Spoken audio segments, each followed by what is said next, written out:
सबाल खैर दोस्तों, मैं हूं आदिल खान आज़ाद। आज है 5 जुलाई 2025। आप देख रहे हैं आज़ाद बोल इंडिया पर मिडिल ईस्ट मॉर्निंग न्यूज़। इस शो में आज आपको दिखाएंगे हमास ने सीज फायर पर आखिरकार पॉजिटिव जवाब दिया। अगले 48 घंटे में गजा में जंगबंदी मुमकिन, दुआओं में उठे हाथ। इस्लामिक जिहाद ने भी सीज फायर पर दी रजामंदी, हमास की शर्तें आई सामने।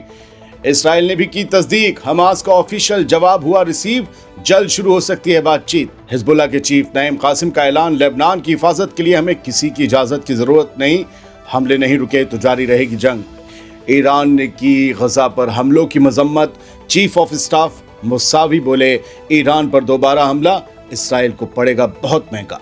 और ECO समिट में पहुंचे ईरानी सदर मसूद पेज़ेश्कियान, एर्दोगान और शहबाज शरीफ ने ईरान के साथ जताया अपना सपोर्ट। आपको चेहरे की रंगत सब कुछ बता देती है। सबसे बड़ी खबर से ही शुरुआत करते हैं। गजा के लिए सबसे बड़ी उम्मीद जाग गई है। 48 घंटे में सीज फायर का ऐलान मुमकिन है। डोनाल्ड ट्रंप ने कहा था 24 घंटे में पॉजिटिव जवाब देगा हमास, और हमास ने 24 घंटे के अंदर ही जवाब दे दिया है। डोनाल्ड ट्रंप कितना भी आप कह लें, कुछ भी, बंदा जो कह रहा है वो हो रहा है। ईरान पे कहा हमला तो हो गया, 24 घंटे में जवाब तो हो गया।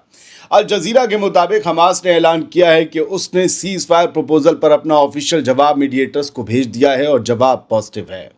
हमास ने कहा है कि वो अब फौरन और सीरियस बातचीत के लिए तैयार है ताकि गजा पर इस्राएली हमलों को ख़त्म किया जा सके।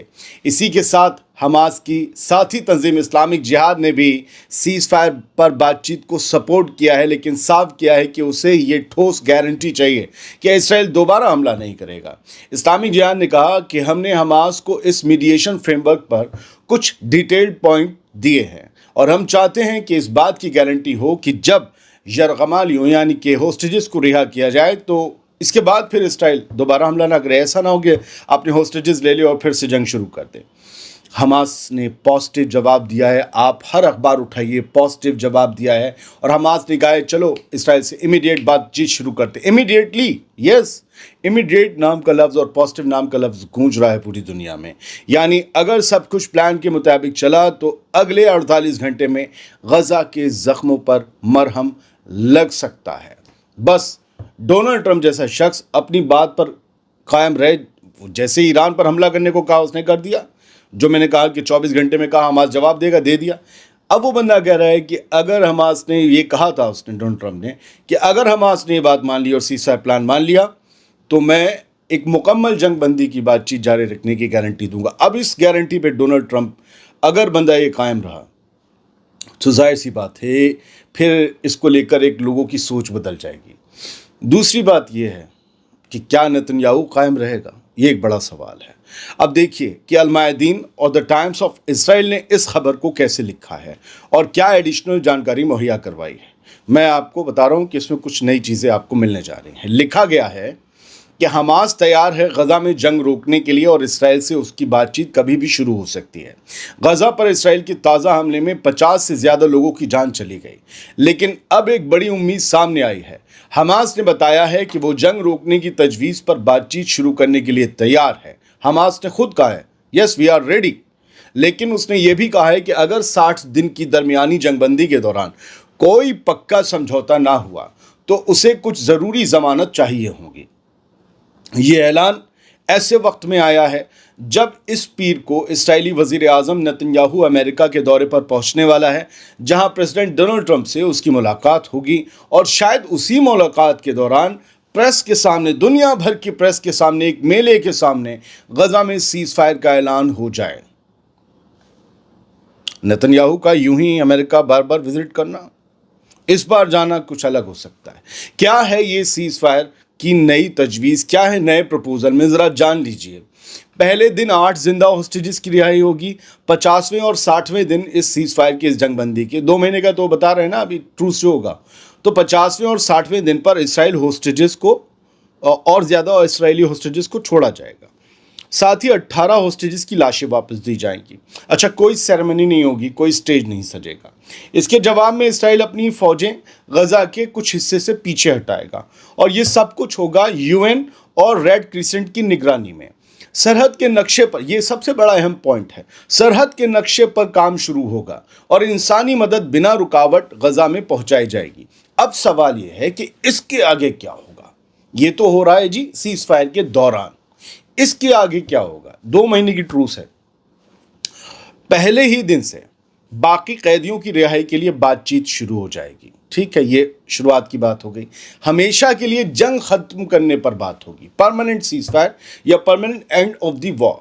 غزہ کا سیکیورٹی سسٹم کیسے چلے گا، اس کو لے کر بات چیت ہوگی، اور دنیا کی طرف سے یہ یقین دیا اور لیا جائے گا کہ سیز فائر سمجھوتے پر عمل ہوتا رہے اسرائیل کی طرف سے، کوئی شیطانی حرکت نہ ہو. دوستو، اب آپ حماس کی 3 اہم شرطیں جان لیجیے. پہلی، اسرائیلی حملے ہمیشہ کے لیے بند کر دیے جائیں ٹوٹلی. غزہ سے پوری طرح اسرائیلی فوج یعنی IDF باہر نکلے.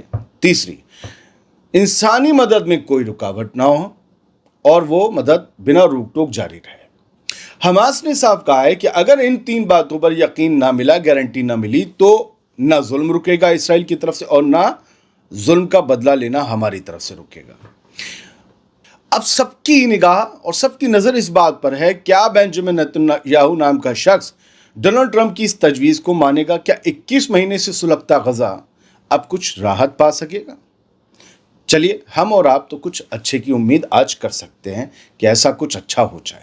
ایک اور بڑی خبر ہے دوستو، جو ابھی جسٹ بریک ہو رہی ہے کہ اسرائیلی حکومت نے بھی یہ تصدیق کر دی ہے کہ اسے حماس کی طرف سے غزہ میں سیز فائر اور ہوسٹیج ڈیل پر آفیشیل جواب مل گیا ہے. یعنی حماس کا جواب اسرائیلی حکومت کے پاس پہنچ گیا ہے. اسرائیلی میڈیا کے مطابق حکام اب حماس کے جواب کی تفصیلات کا جائزہ لے رہے ہیں. یہ ڈیولپمنٹ ایسے وقت میں سامنے آیا ہے جب سیز فائر کے لیے امنگیں اور امیدیں بڑھتی جا رہی ہیں اور حماس پہلے ہی اس تجویز کو پازیٹیو کہہ چکا ہے. ذرا سوچئے دوستو، جس ڈیل کو خود حماس پازیٹیو کہہ رہا ہو تو صاف ہو جاتا ہے کہ اس ڈیل میں فلسطین اور فلسطینیوں کی بھلائی چھپی ہوگی. بس اب جنگ رکنے کا انتظار ہے، کیونکہ اس تجویز پر اسرائیل تو پہلے ہی رضامندی دے چکا ہے. بہت سے لوگ اب بھی سوشل میڈیا پر اور اس ویڈیو پر کہیں گے کہ نہیں، یہ دھوکہ دے گا، وہ دھوکہ دے گا. تو میرے بھائی، تم کمرے میں بیٹھے ہو، حماس وہاں زمین پر ہے، اسے کچھ سمجھ میں آ رہا ہوگا تبھی تو کر رہا ہے. کمرے میں بیٹھ کر رائے بنانا بہت آسان ہے. کوشش کیجیے، دعا کیجیے. تھوڑا آپ لوگ نگیٹو رہتے ہیں، پازیٹیو ہونے کی دعا تو کیجیے کہ یار ٹھیک ہے ایسا ہو جائے، ہے نا. چلیے غزہ سے باہر نکلتے ہیں اور غزہ کے لیے جنگ لڑ کر اسرائیل سے خود کو بہت نقصان پہنچانے والے اور اپنے لیڈرز گنوانے والے حزب اللہ کی بات کرتے ہیں.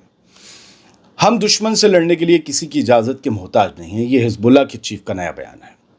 حزب اللہ کے سیکریٹری جنرل شیخ نعیم قاسم نے جمعے کو صاف کہا کہ لبنان کا دفاع کرنے کے لیے ہمیں کسی باہری طاقت کی منظوری کی ضرورت نہیں. بیروت میں ایک تقریر کے دوران نعیم قاسم نے کہا کہ اگر کوئی ہم سے ہمارے ہتھیار چھوڑنے کی مانگ کرتا ہے تو پہلے دشمن سے علاقہ خالی کرنے کو کہے، اپنے لوگوں کو بے بس بننے کو مجبور نہ کرے. نعیم قاسم کا سیدھا اشارہ بھی ہے یہ کہ IDF کو باہر نکال دو، ہم ہتھیار ڈال دیں گے. اس کا مطلب یہی ہوا. نعیم قاسم نے ان لوگوں پر بھی نشانہ سادھا جو ودیشی طاقتوں کے اشارے پر حزب اللہ کو کمزور کرنا چاہتے ہیں. انہوں نے کہا کہ تم نے غلط اندازہ لگایا ہے، ہم دشمنوں سے ڈرتے نہیں اور ان کے پیچھے چھپ کر آپ کو کچھ حاصل نہیں ہوگا. شیخ نعیم قاسم نے کہا کہ حزب اللہ اور اس کے حامیوں کا مقصد زمین اور وطن کی آزادی ہے اور اس کے لیے وہ ہمیشہ بات چیت کے لیے تیار ہیں. نعیم قاسم نے کہا ہم کھلے دل سے قومی مذاکرات کے لیے تیار ہیں، ایک نیشنل ڈائلاگ کے لیے تیار ہیں، آئیے بات چیت کرتے ہیں، ہم ایک ہی ہیں. نعیم قاسم نے 2 ٹوک کہا کہ جب تک اسرائیل تمام لبنانی علاقوں سے پیچھے نہیں ہٹتا، جنگ اور جدوجہد جاری رہے گی اور ہم کبھی غلامی یا سرنڈر کو نہیں مانیں گے. چلیے اب کچھ خبریں لائیو لیتے ہیں. غزہ میں لگاتار حملے جاری ہیں اور قریباً 100 سے 125 لوگ پھر پچھلے 24 گھنٹے میں وہاں اسرائیلی حملوں میں شہید کر دیے گئے. بہت سے لوگ کھانا لینے گئے تھے، انہیں شہید کر دیا گیا.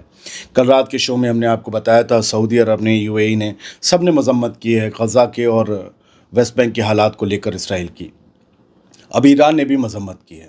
Iran condemns ongoing massacres in Gaza, warns of Israeli expansionism.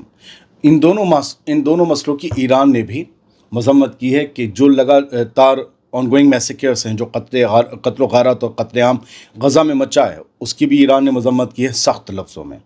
اور ویسٹ بینک میں لگاتار جس طریقے سے फ़लस्तीनियों की ज़मीनों को कब्ज़ाने, उनके घरों को गिराने और सेटलर्स के जो आतंक है, उसकी जो दहशतगर्दी जो बढ़ रही है लगातार, उसके ख़िलाफ़ भी ईरान ने पुरज़ोर तरीके से मज़म्मत की है। बढ़ते हैं सर आगे। महर न्यूज़ की हेडलाइन है और ये chief of staff of the ईरानी आर्म्ड फोर्सेस मुसावी हैं। इन्होंने ये कहा है कि इसराइल को वार्निंग दी है कि यार अपनी गलतियों को रिपीट मत करना, अपनी मिस्टेक्स मत दोहराना, वरना एक क्रिपलिंग प्लान में, मतलब एक बहुत बुरे प्लान में, योजना में फंस जाओगे कि बस यूँ समझो कि रेंगोगे तुम, इतना मारेंगे तुम्हें, मार मार के छेद कर देंगे। ये इनकी तरफ से अगर देसी भाषा में कहें तो उन्होंने ये सारी बातें कही हैं। और इस दौरान इन्होंने एक तकरीब के दौरान IRGC के कमांडर्स को भी याद किया। उनका the crippling plan will be executed without a doubt, बिला शुबा एक क्रिपलिंग प्लान हम एग्जीक्यूट करेंगे इसराइल के खिलाफ अगर if the Zionist repeat their mistakes, अगर अपनी गलतियों को दोहराया। और कहा है कि हमने जो अभी जवाब दिया है उन्हें वो तबाहकुन है, हमारा नुकसान हुआ है, हम मानते हैं, लेकिन इसराइल को जो हमने जवाब दिया है वो दुनिया ने देखा है कि हमने उनके धुर्रे उड़ा कर रख दिए हैं। इसके अलावा ईरान के जो सदर हैं मसूद पेज़ेश्कियान, वो पहुँचे अज़रबैजान, जहाँ पर समिट थी ECO की। और ECO की समिट में, इस समिट से अलहदा उन्होंने रजब तैयब एर्दोगान जो तुर्की के सदर हैं, जिन्हें बहुत से लोग नापसंद करते हैं, उनसे मुलाकात की और बायलैटरल छोटी बातें हुई, आगे की मीटिंग्स तय हुई। और इन दोनों के बीच ये तय हुआ कि हम दोनों जो हैं वो दहशतगर्दी के ख़िलाफ़ मिलकर काम करेंगे। दहशतगर्दी से ईरान भी परेशान है, तुर्की भी परेशान है, तो तुर्की और Iran should beef up cooperation on fighting terrorism. ठीक है, टर्किश प्रेसिडेंट ने जो है ये बात कही पेज़ेश्कियान और एर्दोगान की जब ये मुलाकात हुई। और ये भी कहा कि मुस्लिम उम्मत को साथ में आना होगा बिना किसी फ़र्क के। पाकिस्तानी वज़ीर आज़म शहबाज शरीफ भी उस ECO की समिट में पहुँचे हुए थे। उन्होंने भी कहा है कि हमारा जो है सपोर्ट ईरान के साथ था और है, हम ईरान के साथ हर हालात में खड़े हुए हैं। इकनॉमिक कोऑपरेशन ऑर्गेनाइजेशन की ये समिट जो है खानकेंदी अज़रबैजान में हो रही है। जुमे को शहबाज शरीफ मसूद पेज़ेश्कियान से मिले थे, तब उन्होंने बात कही।